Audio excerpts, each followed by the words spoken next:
Здравствуйте, у нас дан прямоугольный треугольник, в нем проведена высота гипотенузе, которая разбивает этот треугольник на два треугольника, площади которых равны 1 и 4.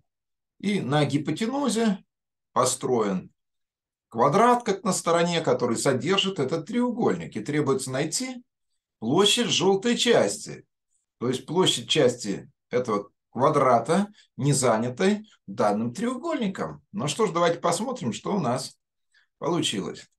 Итак, вначале я отмечу, что высота, проведенная в гипотенузе, в прямоугольном треугольнике, разбивает его на два подобных между собой и подобных данному большому треугольника.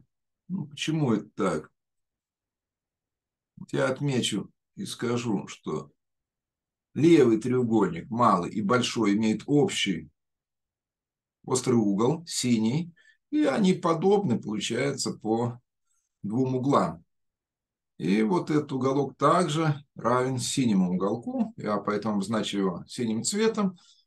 Оба они, синий верхний и синий нижний, дополняют вот этот угол пустой до 90 градусов. Значит, и правый нижний малый треугольник подобный верхнему прямоугольному треугольнику и подобен большому треугольнику. Это первый факт. У подобных треугольников, как известно, соответствующие стороны или сходственные стороны пропорциональны. Кроме этого, нам понадобится теорема о площадях подобных треугольников. Площади подобных треугольников относятся как квадраты сходственных сторон.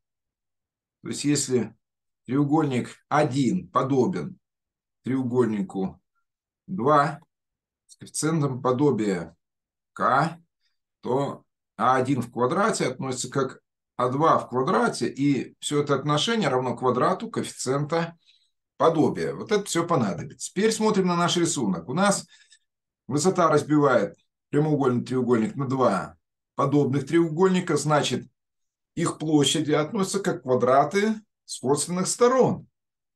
А в этих треугольниках гипотенузы, вот гипотенуза зеленого, гипотенуза розового являются сходственными сторонами, поэтому стороны эти относятся как 1 к 2.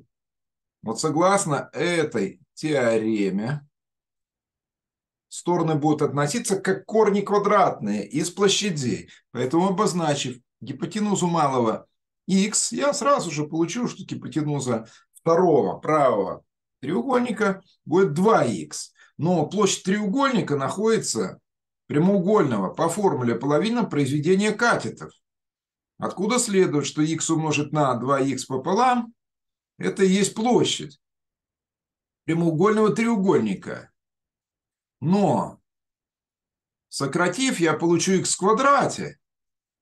По условию площадь этого треугольника равна сумме площадей 1 плюс 4 – 5. Откуда я получаю, что х в квадрате равно 5? А что требуется найти? Ну, вначале площадь всего квадрата.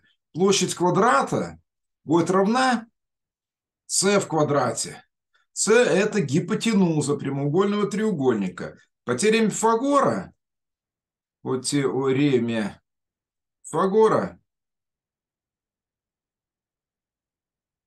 c в квадрате равно сумме квадратов катетов х в квадрате плюс 2х в квадрате, то есть 5х в квадрате. Тогда площадь квадрата равна c в квадрате, то есть 5х в квадрате. Но х в квадрате мы нашли.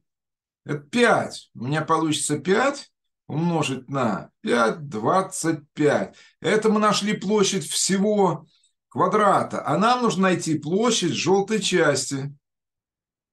Чтобы найти площадь желтой части, нужно из площади квадрата 25 вычесть площадь треугольника. А площадь треугольника мы тоже находили. Вот она, равна 5. Поэтому ответ 20, и это и есть ответ на вопрос задачи. Я думаю, вы тоже справились с этой задачей, но мы запишем, что S равно 20. Небольшая рекламная, скажем так, пауза. Эту задачу я взял из наглядной геометрии. Вот она. Наглядная геометрия содержит опорные конспекты по всем темам школьного курса 8 класса со всеми доказательствами и огромное количество задач на готовых чертежах. Вот посмотрите, одна из таких задач S1 и S2, правда здесь 4 и 16, а у нас 1 и 4, не принципиально. И справа содержится похожая для самостоятельной тренировки задача по вопросам, связанным с данным пособием. Можно обращаться в издательство РСФ. Здесь указаны отдел реализации, отделы маркетинга. Поэтому моя книжка «Что хочу, то рекламирую». Извините, пожалуйста. Всего доброго. До новых встреч.